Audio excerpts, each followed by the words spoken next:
اللہ تعالیٰ اپنے بندوں سے بڑا جلد راضی ہو جاتا ہے۔ وہ اپنے بندوں کو بہت زیادہ مشقت میں نہیں ڈالتا، وہ اپنے بندوں سے اپنی نعمتوں کا بدلہ نہیں چاہتا، بہت سخت مشقت والی عبادتیں نعمتوں کے بدلے نہیں چاہتا، وہ بڑی جلدی رحم فرماتا ہے۔ ماں پیار کرتی ہے اپنے بچے سے، لیکن وہ ناراض بھی ہو جاتی ہے بعض چیزوں پہ، بعض معاملات اس کا دل بھی دکھاتے ہیں، بعض جگہ وہ رو کے یہ بھی کہتی ہے کہ تو نے میری محبت کا کوئی نتیجہ نہیں مجھے دیا، میری ساری کمائی تو نے ضائع کر دی۔ والد بہت ساری جگہوں پہ ناراض ہوتا ہے، شکوہ کرتا ہے، کہتا ہے میری بیماریوں کی، پریشانیوں کی، بڑھاپے کی، کمزوریاں کا سبب بیٹے تو ہی بن گیا۔ یہ ساری تکلیفیں تو ٹھیک ہو جائیں تو میری شاید عمر بھی بڑھ جائے، صحت بھی ٹھیک ہو جائے، میں زیادہ دیر جوان رہ سکوں۔ ناراض ہوتے ہیں ماں باپ، اسی طرح ماں باپ راضی بھی ہو جاتے ہیں، وہ بڑی جلدی راضی ہو جاتے ہیں۔ میں اکثر کہتا ہوں کہ والد کو راضی کرنے میں 5-7 منٹ لگ جاتے ہیں، اماں تو 1.5-2 منٹ میں راضی ہو جاتی ہے۔ ابا جی کو 5-7 منٹ لگتے ہیں، کئی دفعہ کہنا پڑتا ہے، کوئی دلائل دینے پڑتے ہیں، لیکن والدہ کے لیے تو کچھ بھی نہیں، آپ نیرا جا کے پیروں میں بیٹھ ہی جائیں، کچھ بھی نہ کریں، آپ پورا روئیں نہ، رونے والا منہ ہی بن جائے تو اماں تو نرم ہی نرم ہے، جس وقت جو مرضی آپ کرا لیں ہو گیا۔ اللہ تبارک و تعالی بلا مثال و بلا تشبیہ سمجھانے کے لیے عرض کرتا ہوں، اللہ بھی بعض معاملات میں اپنے بندوں سے ناراض ہو جاتا ہے۔ وہ کہتا ہے میں تکبر کرنے والوں کو پسند نہیں کرتا، وہ کہتا ہے فسادی پسند نہیں ہے، وہ فرماتا ہے کہ راہوں میں کجی کرنے والے پسند نہیں ہیں، وہ فرماتا ہے کہ بدعہدیاں کرو گے تو میں صبح قیامت تم سے سوالات کروں گا۔ اللہ تبارک و تعالیٰ بہت ساری چیزوں کو ناپسند کرتا ہے، ناراض ہو جاتا ہے، بلکہ نبی پاک صلی اللہ تعالی علیہ وسلم نے فرمایا تم بات کرتے کرتے کوئی ایسا جملہ بول دیتے ہو کہ رب اتنا ناراض ہوتا ہے کہ تمہیں پتہ بھی نہیں ہوتا، تمہارے لیے جہنم کا فیصلہ کر دیتا ہے۔ اس لیے پہلے تولو پھر بولو، خود اپنے لفظوں کی تو تم پہرے داری کرو نا کہ میں کیا کہہ رہا ہوں۔ کوئی ایسا جملہ، کوئی ایسی بات وارث شاہ مان کری نہ وارثاندہ، کوئی ایسی بات نہ تمہاری زبان سے نکلے۔ اور حضور یہ بھی فرماتے ہیں کہ اس کا دوسرا پہلو بھی ہے، بعض اوقات تم بات کرتے ایسا جملہ کہتے ہو وہ اتنا راضی ہوتا ہے کہ تمہارے لیے جنت کا فیصلہ فرما دیتا ہے۔ مسلمان کو اب یہ حکم ہے، اس ساری گفتگو کا نتیجہ یہ ہے کہ وہ اپنے جذبات پر، خیالات پر، نگاہوں پر، زبان پر، کانوں پر تھوڑی توجہ دے، بے لگام نہ بنے، بے ترتیب نہ بنے، جو طبیعت میں آئے کر نہ گزرے، تھوڑا سا نہ سوچے سمجھے اور تھوڑا سنبھل کے چلے، کبھی ان کاموں کی طرف نہ جائے جن سے رب ناراض ہو جاتا ہے، ان کاموں کی طرف بڑھے جن سے اللہ راضی ہوتا ہے۔ میرے نبی پاک صلی اللہ تعالی علیہ وآلہ وسلم نے ارشاد فرمایا، بعض احادیث میں لفظ یہ ہیں کہ اللہ اپنے بندوں کو دیکھ کے مسکراتا ہے، جو اس کی شان کے لائق ہے۔ جس ترتیب سے ہم مسکراتے ہیں، جس ترتیب سے ہم روتے ہیں، جس ترتیب سے ہم کسی بات کا اظہار تشکر کرتے ہیں، خدا ان باتوں سے پاک ہے۔ اب بہت ساری حدیثوں میں آیا کہ وہ مسکراتا ہے، تو کیا مطلب ہے مسکرانے کا؟ تو علماء تفسیر نے لکھا ہے مسکرانے کا مطلب یہ ہے کہ وہ بڑا ہی راضی ہوتا ہے اپنے بندے سے، بڑا راضی ہوتا ہے، یہ مطلب ہے۔ ایک تو مسکرانے کا مطلب یہ کہ وہ بڑا راضی ہو گیا، وہ مسکرا دیا اپنے بندے پہ، اور ایک اس کا معنی خود نبی پاک صلی اللہ تعالی علیہ وسلم نے بیان فرمایا۔ مسند امام احمد بن حنبل میں حدیث ہے، حضور سید عالم علیہ السلام سے صحابہ نے پوچھا یا رسول اللہ شہید تو بڑے لوگ ہوتے ہیں، شہیدوں میں افضل کون ہے؟ تو اللہ کے حبیب علیہ السلام فرمانے لگے وہ والا بندہ جو ڈٹ گیا تھا کافروں کے مقابلے میں، وہ ہلا نہیں، پوری طرح ڈٹ کے جو لڑا وہ شہداء میں افضل ہے۔ حضور فرماتے ہیں وہ جنت کے بالا خانوں میں سیر کرے گا اور رب اسے دیکھ کے مسکرائے گا، رب اسے دیکھ کے مسکرائے گا، اللہ تعالیٰ مسکراتا ہے اسے دیکھ کے۔ اور اگلے جملے میں حضور نے وضاحت کر دی، فرمایا جب رب دنیا میں کسی پر مسکراتا ہے نا تو اس کا معنی یہ ہے کہ قیامت میں پھر اللہ اسے حساب کوئی نہیں لے گا۔ جس پر اللہ دنیا میں مسکرا دیا اس سے کوئی حساب تو وہ کام ڈھونڈنے چاہیے نا جس سے اللہ مسکرائے. ویسے کبھی ہم ایسا کرتے ہیں کہ نہیں کہ کسی کو راضی کیا جائے؟ یہ کام ہم کرتے ہیں کہ ہماری کمپنی کا جو سربراہ ہے وہ ہم سے راضی رہے. جس ادارے میں ہم پڑھاتے ہیں اس ادارے کا بڑا ہم سے راضی رہے. یہ کرتے ہیں ہم، اس کے لیے کچھ نہ کچھ ہیلے بہانے ہم کرتے ہیں. برادری، قبیلہ، علاقہ، بستی، لوگ کسی طریقے سے ہمارے ساتھ مطمئن رہیں. کرتے ہیں نا یہ سارے کام. اس میں تھوڑی مشکل بھی ہمیں آتی ہے لیکن کرتے ہیں. کیا کریں، گھر میں بھی کئی دفعہ ایسا ماحول بنانا پڑتا ہے. چلیں ایک اور میٹھی مثال دیتے ہیں، زیادہ سمجھ میں آئے گی. چھوٹا بچہ خوش رہے، آپ اس کے لیے محنت نہیں کرتے. وہ چھوٹا ہے، اس کو خوش کرنا فرض ہے ابا پہ. لیکن وہ کہتا ہے کہ میں نے موٹر سائیکل لینا ہے. چھوٹا ہے، چلا ہی نہیں پائے گا، تو ابا پھر اسے راضی کرتا ہے، کہتا ہے بیٹے چھوٹا سائیکل لے لے، چل میں تجھے اڑانے والا جہاز لے دیتا ہوں. مقصود کیا ہے کہ اس کو ناراض نہیں کرنا، یہ روئے نہ، اس کا دل نہ ٹوٹے. ہو یارو سنو نا میں کیا کہہ رہا ہوں. اگر چھوٹے بچے کے لیے وہ چیزیں ڈھونڈتے ہو، میرے ابا جی نا اپنے نواسے کے لیے کھلونا لے کے آئے تو بچہ بڑا ہی کھیلا تو ابا جی کہنے لگے لو پیسے پورے ہو گئے. میرے بچے کو پسند بڑا ہے نا، پیسے پورے کر چھڑے نے. دیکھو نا جی کتنا اس کو راضی ہوا ہے.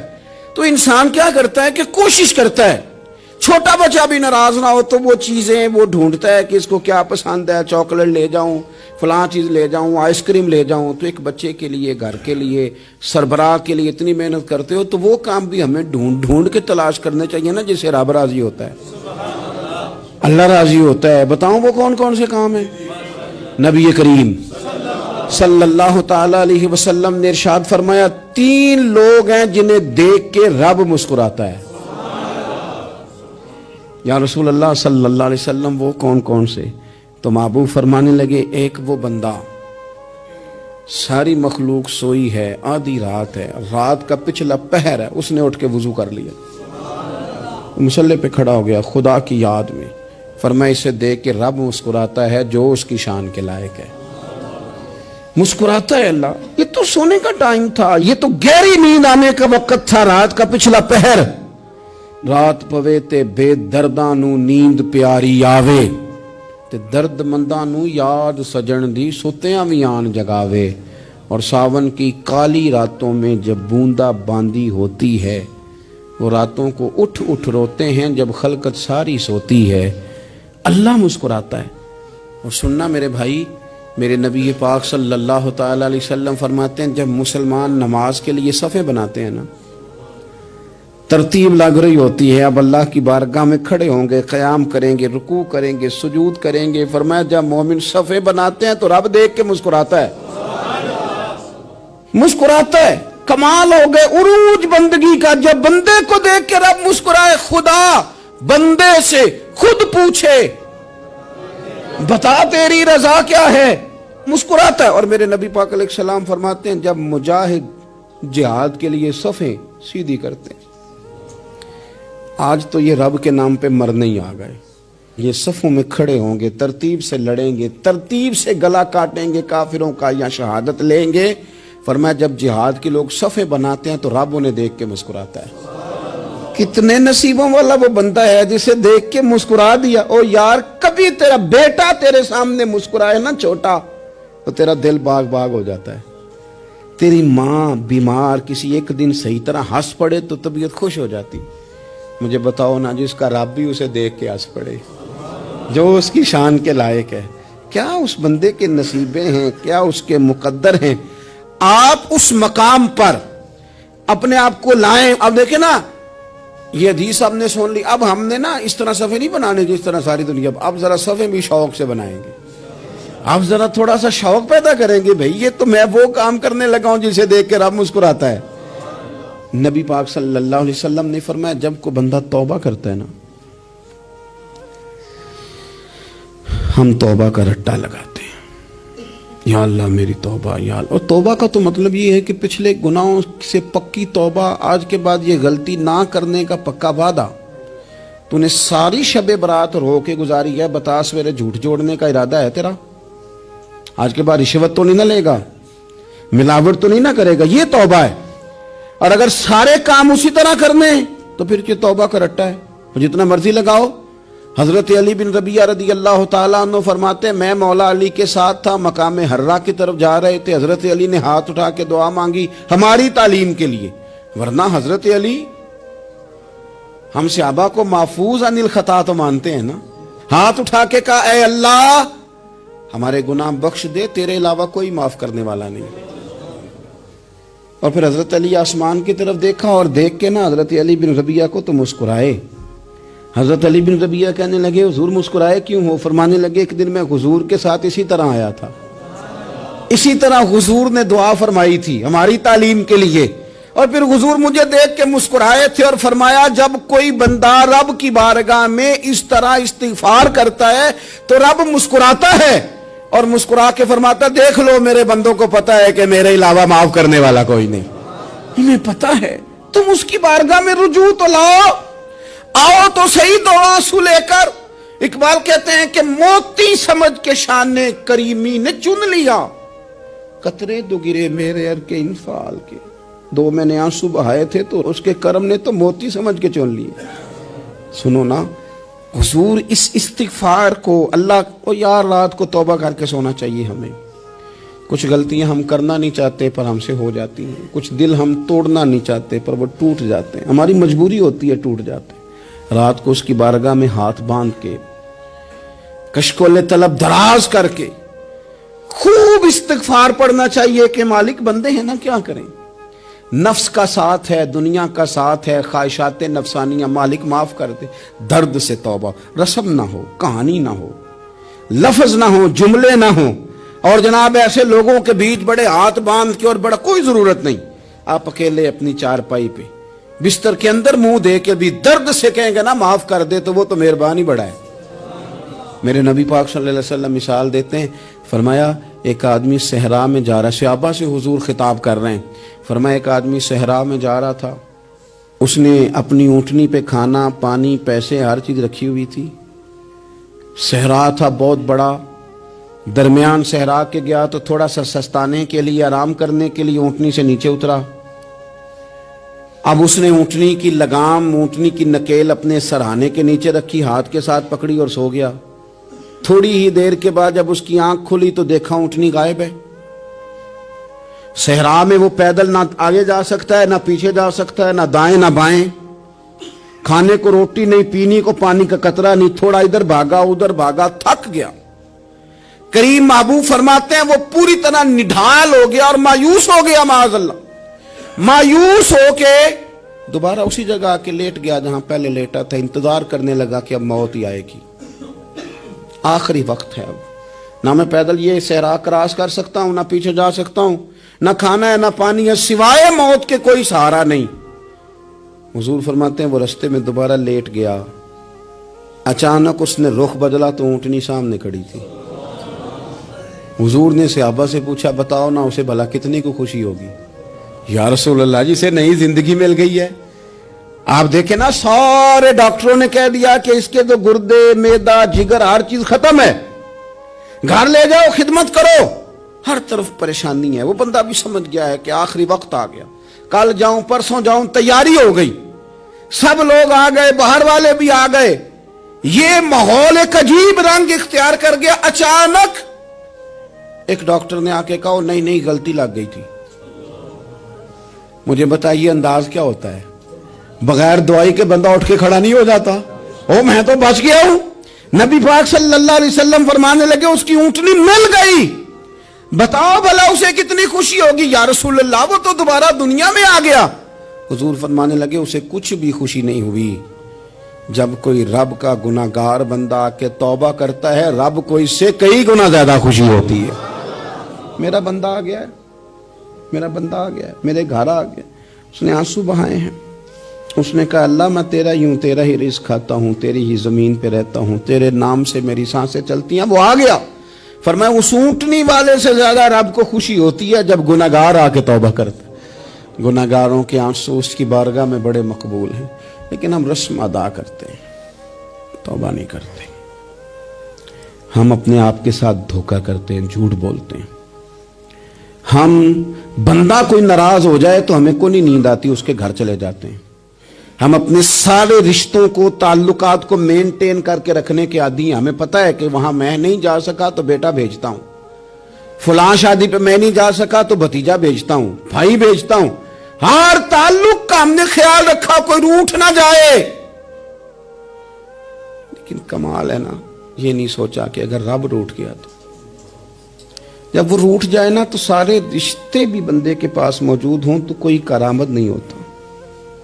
پھر کروڑوں روپیہ جیب میں ہوں تو ڈاکٹروں کی دوائیاں اثر نہیں کرتی. وہ روٹھ جائے تو پھر انسان اس طرح سے پھسلتا ہے کہ بڑے بڑے اس کے پاس دروازے ہوتے ہیں پر کسی جگہ اس کا ہاتھ نہیں لگتا.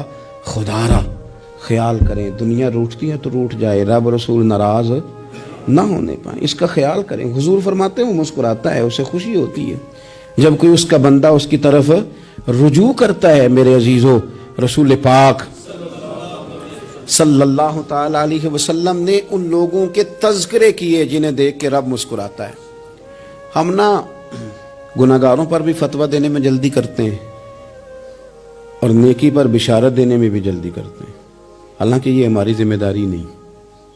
پتہ نہیں اللہ تعالیٰ کس کو کب توفیق توبہ دے کے اپنے قریب کر لے, لیکن بڑی جلدی ہے, بڑی جلدی فتویٰ دینے میں. اور یہ فتویٰ اب صرف مفتیوں کا نہیں رہ گیا, یہ میری طرح کے آپ کی طرح کے ڈھیروں لوگ ہیں جنہوں نے جیبوں میں فتوے ڈالے ہوئے. بھئی آپ نے کیوں ذمہ داری لے لی ہے جنت میں داخل کرنے کی اور نکالنے کی؟ یہ تو میرے رب کریم کا کرم ہے, وہ جس کو چاہے جب چاہے جتنا چاہے عطا کرے. لیکن کچھ لوگ نا بڑے پکے ہو گئے ہیں کہ شاید جو میں سوچ رہا ہوں وہی درست ہے. کبھی کبھی کچھ چیزیں عجیب بھی ہوتی ہیں, لہذا خدا کی رحمت پر بھروسہ کر کے بات کرنی چاہیے. اپنی مرضی کے فتوے نہیں داغنے چاہیے. وہ دیکھو جی فلانا بندہ یوں کر رہا ہے, آپ کو پتہ ہی نہیں پوری بات کا, آپ کو علم ہی نہیں پوری بات کا. حضرت بہاءاللہ نقشبند بخاری رحمت اللہ علیہ فرماتے ہیں میں حج کرنے گیا تو وہاں میں نے ایک آدمی کو کروڑوں کا کاروبار کرتے دیکھا تو میرے دل میں خیال ہے یہاں بھی اللہ اللہ کرنی چاہیے تھی, دنیا داری کر رہا ہے. لیکن فرماتے ہیں حج سے فارغ ہوئے تو میں نے دیکھا وہی بندہ سارا کچھ رب کی بارگاہ میں خیرات کر رہا ہے, اور سینکڑوں غریب حاجی ہیں جن کو پورے خرچے دے رہا ہے. تو میں نے وہی اپنی سوچ سے توبہ کی کہ میں کہاں تھا. بڑی جلدی کھڑے نہ ہو جائیں. حضرت حسن بصری رحمت اللہ تعالی علیہ ارشاد فرماتے ہیں کہ میں دریا کے کنارے گیا تو وہاں میں نے ایک شخص کو دیکھا, وہ اپنی ایک خاتون کی گود میں سر رکھ کے بیٹھا اور قریب ایک بوتل بھی پڑی ہے. میرے دل میں معاذ اللہ خیال آیا کہ دیکھو کس انداز میں ایک عورت کے ساتھ یہ ہے اور پاس بوتل بھی پڑی ہے, جانے شراب ہے. کہتے میں سوچ ہی رہا تھا کہ اچانک ایک کشتی آ رہی تھی دریا میں, وہ ہچکو لے کھائے, کشتی میں 4-5 لوگ تھے, وہ دریا میں ڈوبنے لگے.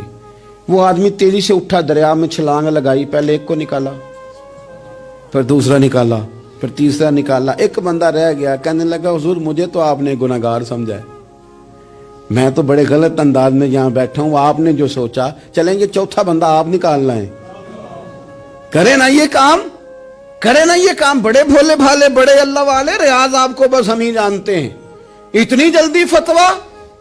حضرت حسن بصری فرماتے ہیں میں پشیمان ہوا, میں نے کہا مجھے تیرنا نہیں آتا, تو دیر نہ کر چوتھا ڈوب نہ جائے.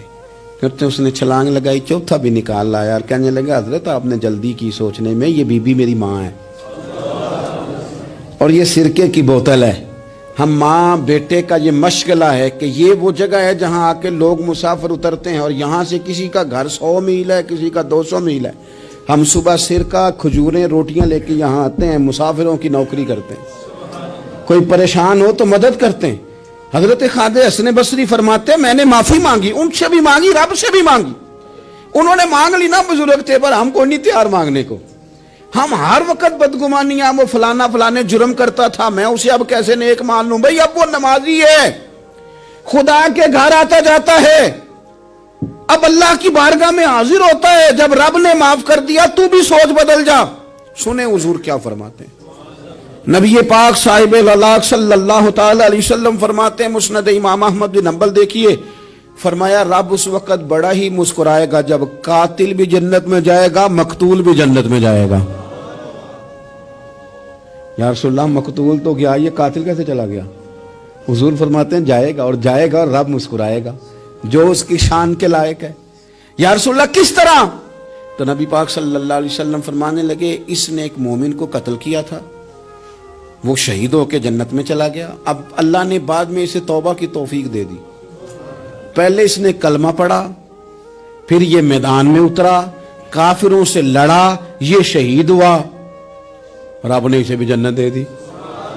قاتل بھی جنت میں، مقتول بھی جنت میں، اور بات اتنی انوکھی ہے کہ رب دیکھ کے مسکرا رہا ہے، جو اس کی شان کے لائق ہے۔ ہم جلدی میں ہیں، ہم انتظار نہیں کر رہے کہ شاید توبہ کر جائے، ہم انتظار نہیں کر رہے، لیکن میرے عزیز اتنی جلدی نہ کریں۔ سوچوں کا صاف ہونا، ذہنوں کا پاک ہونا، اور لوگوں کے بارے میں گمان کا اچھا ہونا۔ آپ کسی نفسیات کے ڈاکٹر کے پاس چلے جائیں، اسے کہیں ٹینشن بڑی ہے، میں ان کے مضامین پڑھتا رہتا ہوں، وہ سب سے پہلا سبق آپ کو یہ پڑھائیں گے کہ اچھا سوچا کریں۔ اچھا سوچنے سے بندہ تندرست رہتا ہے۔ کس سے بندہ تندرست رہتا ہے؟ ہیں جی، واقعی، یعنی اس والے پڑوسی کے بارے میں بھی اچھا سوچنا ہے گھر میں، اس والے کے بارے میں بھی، چھوٹے بھائی کے بارے میں بھی اچھا سوچنا ہے، اور بڑے کے بارے میں بھی اچھا ہی سوچنا ہے۔ یعنی اپنی برادری قبیلے کے بارے میں بھی اچھا سوچیں، جو قبیلے کا نہیں اس کے بارے میں بھی چلیں تھوڑا سا اچھا سوچ لیں۔ اپنے بارے میں تو اچھا سوچا ہے بڑا، میں کہتا ہوں کہ ہم اپنی غلطیوں سمیت اپنے آپ سے بڑا پیار کرتے ہیں، اور دوسرے کی ایک غلطی نظر آ جائے تو ہمیں گھین آنے لگ جاتی ہے۔ آپ جلدی نہ کریں، مالک نے موقع دیا ہے بندوں کو، نہ وہ کسی کا رزق چھین رہا ہے، نہ سانسیں چھین رہا ہے، وہ اپنی زمین پہ چلنے بھی دے رہا ہے، رہنے بھی دے رہا ہے، تو جب اس نے موقع دیا ہے آپ بھی تھوڑا موقع دیں۔ اللہ بڑا کریم ہے، دروازے کھولے گا، اس کے بندے اس کی بارگاہ تک پہنچیں گے۔ بدگمانیاں اور پھر بدگمانیوں کا عروج، اور اس لیول تک جا کے بات کر دینا ہے کہ جہاں سے خوف آئے کہ یار یہ بات نہیں کرنی چاہیے۔ رسول کائنات سرور دو عالم صلی اللہ تعالی علیہ وسلم فرماتے ہیں کہ اللہ مسکراتا ہے۔ دیکھو ہمارے ہاں نا ایک اور بھی مسئلہ بن گیا ہے، میں نے کچھ لوگوں کو نا پکا، میرے پیارے ہیں، محبت ہے مجھے، تو میں چونکہ آپ میری کلاس ہیں، میں مشاہداتی اور تجرباتی باتیں بھی کر لیتا ہوں، اسی کی روشنی میں کئی دفعہ گفتگو بھی تیار کرتا ہوں۔ کچھ لوگوں نے نا پکا ذہن بنا لیا یہ کہنے کا کہ ہاتھ بڑا تنگ ہے، پکا، آپ جس وقت پوچھ لیں ان کا ہاتھ اور بڑا ہی زیادہ تنگ ہے۔ آپ یقین کریں، بہن کا جو خامند ہے وہ کہہ رہا ہے جا حصہ لے کے آ، تیرے بھائیوں کی کمائی تو نہیں، تیرے ابا کی ہے، لے کے آ۔ وہ بیچاری اس کی منتیں کر رہی ہے، کہتی ہے اگر جاؤں گی نا تو وہ کہیں گے حصہ لے جا، آج کے بعد ہمارے گھر نہ آنا، میرا دروازہ نہ بند کرو، مہربانی کرو۔ اور بھائی سے بات کرتی ہے تو کہتا ہے ہاتھ ہی بڑا تنگ ہے، جب ٹھیک ہوگا تو دے دوں گا۔ نہ کریں یہ ظلم۔ ہمارے اپنے تڑپتے رہتے ہیں اور ہماری دولتیں اندر پڑی رہتی ہیں، ہمارے اپنے چھوٹی چھوٹی ضروریات کے لیے پریشان ہوتے ہیں، لیکن ہم بڑے بڑے بہانے ہیں ہمارے پاس، کہتے ہیں یہ نکما ہے، یہ نکھٹو ہے، یہ کام نہیں کرتا، اس میں فلانا ہے، بے فلانا ہے، بلے میں نے نہیں ساتھ چلنا۔ اظہار جب آپ کے اندر پیدا ہوتا ہے نا، اظہار، جب کسی کے لیے آپ حساس ہوتے ہیں تو آپ کو بھی سرور حاصل ہوتا ہے۔ نہ کریں یہ کام کہ آپ کو اللہ نے وسعت دی ہے اور ہر وقت آپ ہاتھ تانگ ہونے کا رونا رو رہے ہیں، ہر وقت آپ یہ کہہ رہے ہیں میں بڑی آزمائش میں ہوں، جب خدا نے آپ پہ نہیں ڈالی تو اتنے جھوٹ بولنا صرف اس لیے کہ میرے پیسے بچ جائیں، صرف اس لیے کہانی سنانا کہ حالات میرے بڑے خراب ہیں کہ کوئی بندہ میرے سے کوئی تھوڑا بہت قرض نہ مانگ لے۔ سنو، نبی پاک صلی اللہ علیہ وسلم کے پاس مہمان آ گیا، بخاری مسلم ہے، حضور نے ازواج مطہرات کے گھروں میں پیغام بھیجا، کچھ چیز ہے ضیافت کے لیے؟ یا رسول اللہ کچھ بھی نہیں، یہ دو جہاں کے شاہ ہیں اور پاس کچھ رکھتے نہیں، دو جہاں کی نعمتیں ہیں ان کے خالی ہاتھ میں۔ یا رسول اللہ کوئی چیز بھی نہیں۔ حضور نے صحابہ کے مجمع پہ نظر ڈالی، یا رسول اللہ صلی اللہ علیہ وسلم حکم ہو، تو حضور فرمانے لگے تم میں سے کوئی بندہ ہے جو اسے گھر لے جائے روٹی کھلائے؟ ایک صحابی اٹھے فوراً، حضور میں لے کے جاتا ہوں کھانا کھلاتا ہوں۔ فرماتے ہیں میرے گھر میں صرف بچوں کا کھانا تھا، یہ نہیں کہ فریزر بھرا ہوا ہے نعمتوں سے، صرف بچوں کا کھانا، یہ نہیں کہ کسی کو دیکھ کے اپنی ہنڈیا پہ برتن دے لیا، صرف بچوں کا کھانا۔ کہتے ہیں گھر گیا، بیوی سے کہا کیا کیفیت ہے؟ کہنے لگی بچوں کی روٹی ہے۔ میں نے کہا بچے سلا دے، صبح ناشتہ کر لیں گے۔ تو کہنے لگی آپ کیا کھائیں گے؟ تو میں نے کہا نہ میں کھاؤں گا نہ تو کھائے گی، مہمان جو نبی پاک کا ہے۔ کہا اچھا، اب ذرا تجویز دیکھو میاں بیوی کی سوجھی آپس میں. کہتے ہیں کھانا لگا دینا کیونکہ ایک آدھ بندے کا کھانا ہے. اپنی غربتوں کا ہر جگہ اظہار کرنا, رونا رونا. یہ دیکھو غربت کیسے چھپائی جا رہی. اس کو کہا نہیں کہ چل تو تھوڑا رحم کھا, تو آیا ہے تو تھوڑا رحم کھا, یہ نہیں کہا. کہا اٹھ کے نا تو کھانا رکھنا اور اٹھ کے نا چراغ ٹھیک کرنے کے بہانے بجھا دینا. ہم دنیا والوں کے سامنے کیوں اپنے دکھ بیان کریں؟ ہم جو کہیں گے رب رسول کی بارگاہ میں کہیں گے. تو نا چراغ ٹھیک کرنے کے بہانے. اہلیہ اٹھی, کھانا دینے کے بعد چراغ ٹھیک کرنے کے بہانے بجھا دیا. خامد بھی ہاتھ چلاتے رہے, بیوی کبھی برتن رکھتی کبھی اٹھاتی, پتہ چلے کہ کھانا کھا رہے ہیں, کھانا کھایا جا رہا ہے. کہتے ہیں مہمان پیٹ بھر کے کھانا کھا گیا. یہ کام ہوا رات کے اندھیرے میں, اس وقت ہوا جب چراغ بھی بند تھا, اس وقت ہوا جب کوئی دیکھنے والا نہیں تھا, کسی پڑوسی کو بھی خبر نہیں تھی. فرماتے ہیں صبح کے اجالے میں اس مہمان کو لے کے مسجد نبوی میں نے قدم رکھا تو نبی کریم نے فرمایا رات جو تم نے کام کیا ہے نا اسے دیکھ کے میرا رب بڑا مسکرایا ہے, اللہ بڑا مسکرایا ہے. اللہ تر دامنی پہ شیخ ہماری نہ جائیے, ہم دامن نہ چھوڑ دیں تو فرشتے وضو کریں. یہ شان ہے صحابہ کی. نبی کریم علیہ السلام نے فرمایا رب رات مسکرایا تیرا یہ انداز دیکھ کے, اور اس نے قرآن نازل کیا وَيُؤْثِرُونَ عَلَىٰ أَنفُسِهِمْ وَلَوْ كَانَ بِهِمْ خَصَاصَةٌ. کچھ لوگ وہ ہیں جنہیں بڑی بھی ضرورت ہو تو دوسروں پر اثار کر دیتے ہیں, قربانی دے دیتے ہیں. رب مسکرایا ہے, اندر پیسے رکھے ہوئے ہیں, اندر پیسے رکھے ہوئے ہیں, اور بہن آ کے منت کر رہی ہے کہ بھائی حالات بڑے خراب ہیں, تھوڑی سی مہربانی کر. تو کہتے ہیں بہن پردہ ہی ہے بس, کیسے بتاؤں تجھے حالات, تجھے کیا بتاؤں, کام کتنی مشکل سے چلتا ہے, یہ پردہ یہ بس. بہرحال اگر تو نے کہا ہے نا 50,000 تو میں زیادہ نہیں کو 20 کو دے دوں گا تجھے, وہ بھی خاصی نیکی کر کے, وہ بھی بتا سکھا کے. رات اماں پہ علیحدہ سے احسان چڑھاؤں گا, ابا پہ علیحدہ سے چڑھاؤں گا کہ تمہاری بیٹی کے ساتھ تعاون کر رہا ہوں, سارے علاقے کو ویسے ہی بتاؤں گا. اور وہ غریبنی بیچاری 20,000 لے کے گھر گئی ہے, پھر سفارشیں کر رہی ہے کہ مہربانی کرو. میں نے ایسے بھی دیکھے ہیں جو پہلے بیوی کو پکڑاتے ہیں, تو دے, اس لیے کہ پھر وزیر اعظم تو ڈنڈا نکال لے گا تو بڑا مشکل ہو جائے گا پھر گھر میں رہنا, لہذا وہ یہ تو آگے لگ. یہ کیا لہجہ ہے آپ کا, یہ تو کسی کو بھی دیں تو چھپا کے دینے کا حکم ہے, کسی کو بھی دیں تو ہمیں حکم یہ ہے کہ سیدھے ہاتھ سے دینا ہے, الٹے کو خبر. اور یہ جو بالکل ہی اپنے ہیں ان پر تو پردہ پوشی آپ کے لیے ویسے ہی ضرورت تھی. میرے عزیز رب مسکراتا ہے. میرے نبی پاک علیہ السلام نے یہ اعمال ہمیں بتائے جن پر اللہ مسکراتا ہے, خوش ہوتا ہے. اور بعض لوگوں کو حضور نے نامینیٹ کیا. حضرت سعد بن معاذ رضی اللہ تعالیٰ عنہ عظیم صحابی تھے. یہ وہ خوبصورت صحابیاں جن کے جنازے کو کندھا میرے نبی پاک نے عطا فرمایا, حضور نے کندھا عطا فرمایا. کمال ہو گئی. نرخ بازار محبت کا انوکھا ہی ہو گیا, خود خریداروں میں شامل آ کے مولا ہو گیا. حضور نے کندھا دیا. حضرت سعد بن معاذ رضی اللہ تعالیٰ عنہ کا جب جنازہ اٹھا ان کی والدہ رو پڑی, بڑے درد سے روئی. ماں تھی نا, ان کی آواز جب حضور تک گئی تو نبی پاک نے فرمایا آنسوؤں کو روک لے, آواز کو کم کر لے, تیرے بیٹے کی تو جب روح پرواز ہوئی ہے تو رب مسکرایا ہے. جس کے آنے پہ رب راضی ہو مسکرا دے جو اس کی شان کے لائق ہے. یہ تو وہ لوگ ہیں کہ جن کے جانے پر نا رب, وہ کسی نے کہا تھا کہ میرے مرنے پہ ہر سو شور مچ جائے گا, دیکھو گے میرے مرنے پہ ہر سو شور, تمہیں پتہ چل جائے گا جب ہم جائیں گے. میرے مرنے پہ ہر سو شور مچ جائے گا, دیکھو گے. اور کہنے الوداع سرکار خود تشریف لائیں گے. اور درویش کہنے لگے بات مرندے مکھڑا میرا ہو جاوے جے تازہ, پھر سمجھ لینا محبوب میرے نے آن پڑے ہے جنازہ. اور عاشق کا جنازہ ہے, ذرا دھوم سے نکلے اور محبوب کی گلیوں سے ذرا گھوم کے نکلے. فرمایا کہ ان کے تو جانے پہ رب کریم. اور حضور نے ایک دعا بھی دی. حضرت ابو طلحہ, حضرت طلحہ رضی اللہ تعالیٰ عنہ صحابی تھے, ان کا وصال ہو گیا تو حضور نے دعا بھی دی. فرمایا یا اللہ جب میرا طلحہ ہے نا تو اس سے مسکرا کے بات کرنا, یہ تجھ سے مسکرا کے بات کرے جو تیری شان کے لائق ہے. تو اللہ تعالیٰ غائب درجے راضی ہوتا ہے. ایک دفعہ پھر بات دہراتا ہوں, جو میدان میں ڈٹ کے شہید ہو رب اسے دیکھ کے مسکراتا ہے. جو اس کی شان کے لائق. جو توبہ صحیح کریں سچی کریں رب انہیں دیکھ کے مسکراتا ہے جو اس کی شان کے لائق ہے. جو نماز کے لیے صفیں بنائے رب انہیں دیکھ کے مسکراتا ہے.